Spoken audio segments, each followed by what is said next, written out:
have some questions for Coach. James, you guys gave your staff most valuable player for the game on offense to your offensive line. The week before was Hunter. So 2 for 2, and you guys looking toward the offensive line after these Big Ten matchups. I know people viewed him as a test for your offensive line. How are you evaluating them inside the building right now for your staff to look that way when you announce this kind of accolades?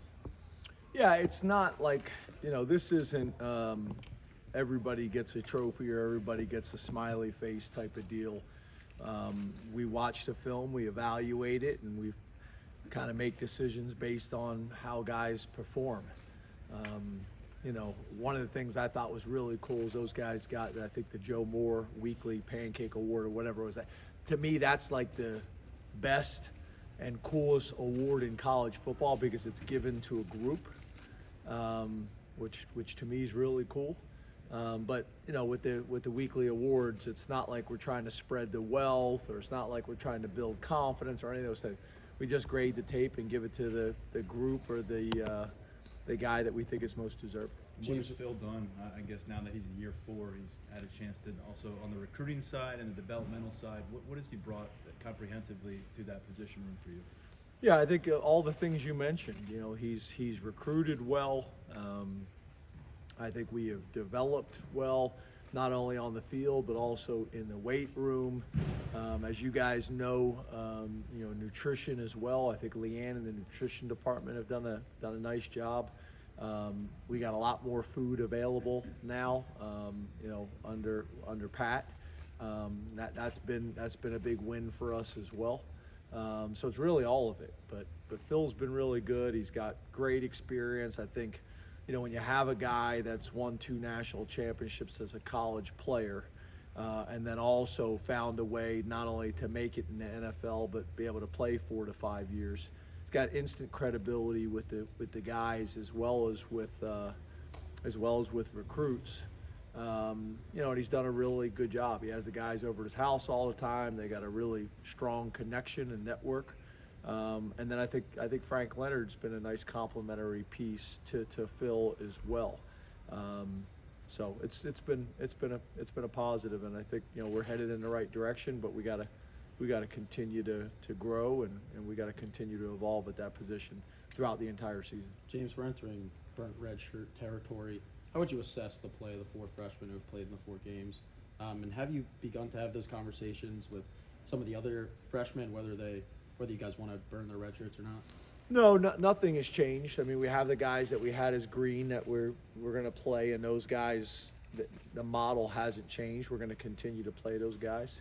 And then I think the guys that we would characterize as yellows, as of right now, those guys are staying yellow unless we got some bumps and bruises that we have to kind of change their status. I think it's also where we're trying to be as strategic as we can, to play early and then maybe hold and save some games for late into the season. And then the new rule now is you get all of the postseason.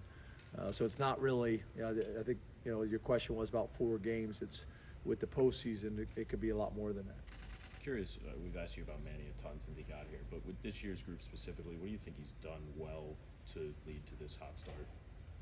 Yeah, I think Manny has done a really nice job, obviously. I think our defensive staff have done a really nice job, and I think the players. I think, we're in a position where we're keeping those guys fresh.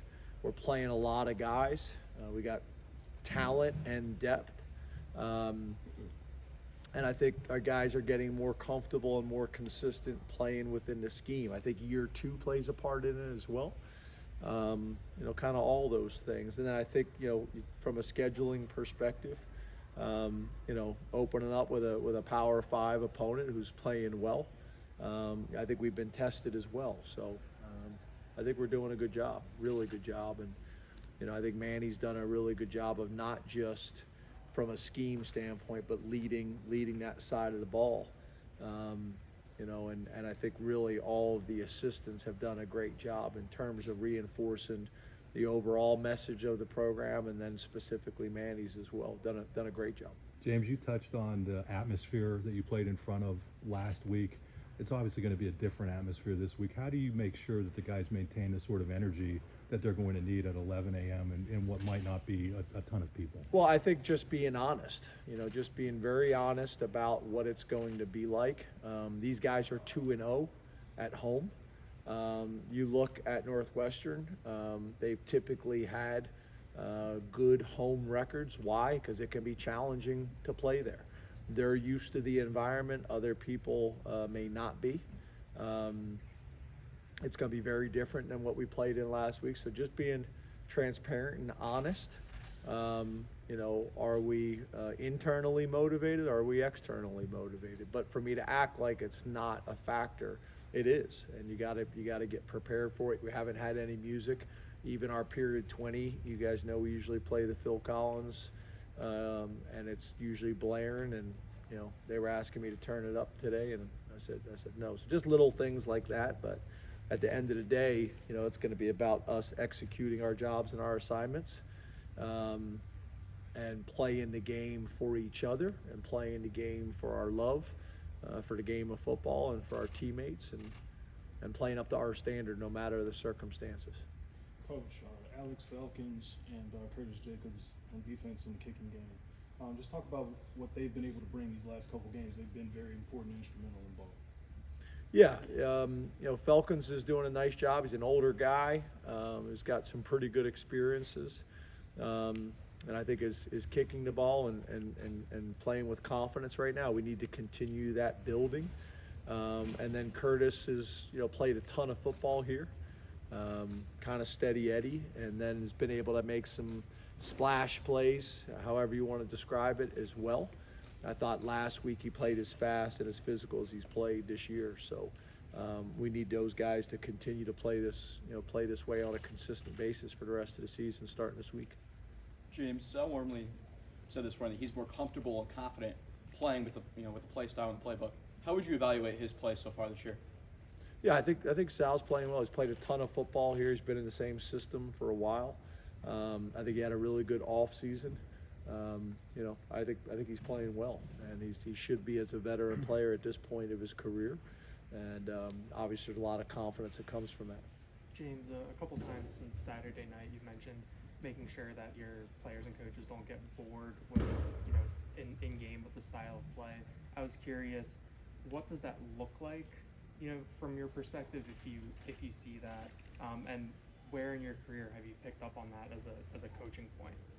Well, I guess what I was saying is I talked to the coaches at halftime, just about, okay, yeah, we're not explosive, we're running the ball, and I think in the first half, I think we were like 2.5 yards per carry or something like that, and then we made a jump in the third quarter and made a jump in the fourth quarter, but we were controlling the game, and I think sometimes as a play caller, you want it to take shots, and you want to be a little bit more explosive, and call maybe what people consider maybe a sexier game.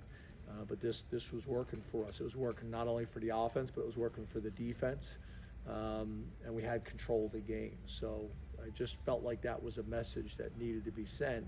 And then really the only message I've given like that to the team is, we do ball security on offense and turnover, ball disruptions on defense every day. And my message to them is to not get bored with those periods, really make sure that we're investing in those periods, because it's been a huge part of our success at this point of the season, and obviously we want it to continue.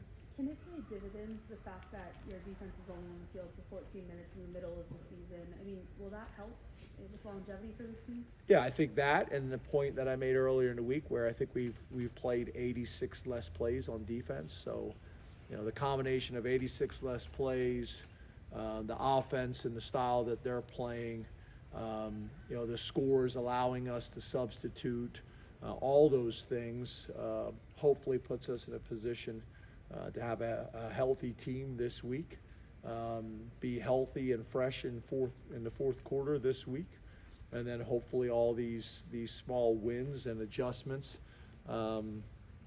allow us to be healthy throughout the year, because that's part of it as well, right? who can be as healthy as you can be throughout the duration of the season. We've Two talked more. about the middle 8 minutes of the game and how you want to use those to flip the game. Looking to the first quarter, though, you said that you were not happy with how your offense started against Iowa, and the first quarter's been your lowest scoring quarter on offense. Have there been any conversations about how you want to start games better, or are you comfortable with where you're at right now? I'm a little confused. Is your question about middle 8? My You started question's with about- middle 8, and then you yeah. started talking about the start of the game. Sorry, are you focusing on the start of the game? Are you trying to improve your offense there? Yes. Okay. James, it seems like there's, you've seen a lot of too high defenses, as you mentioned, Iowa, obviously last week. Is this a trend? Just observationally, it seems like there's a lot more of these schemes with defenses playing too high, whether it's in the NFL or other places in college. Yeah, I don't think so. I haven't felt that way. I think the thing that I would say probably is a trend, is the people playing 3 safeties. That's a little bit of a trend. Iowa State a few years ago had a lot of success with that, something that not a whole lot of people were doing, and can cause some issues. It's kind of like facing a wing T offense or an option offense. But I think a lot of people like to play with 2 safeties, and then obviously there's people that want to kind of major from the middle of the field close type of family.